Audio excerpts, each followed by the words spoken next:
మనం మధ్యాహ్నం 12 గంటల లోపే కిన్నూరు కైలాసాన్ని చేరుకొని ఆ పరమశివుణ్ణి దర్శించుకోవాలి.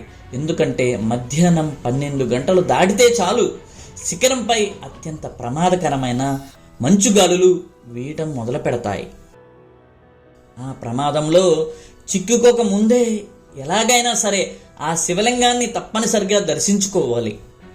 ఒకవేళ వాతావరణం మారి ఆ పరిస్థితుల్లో చిక్కుకుపోతే తిరిగి వెనక్కి రావటం ప్రాణాలతో చెలగాటమే. ఈ మార్గం అంతా పెద్ద పెద్ద బండరాళ్లతో నిండి ఉంటుంది. ఎక్కడా కాలు తీసి కాలు పెట్టడానికి కూడా ఖాళీ ఉండదు. ఆగటానికి అస్సలు అవకాశమే లేదు. మనం ఎంత ఆలస్యమైనా సరే తిరిగి గణేష్ పార్క్ను చేరుకోవాల్సిందే.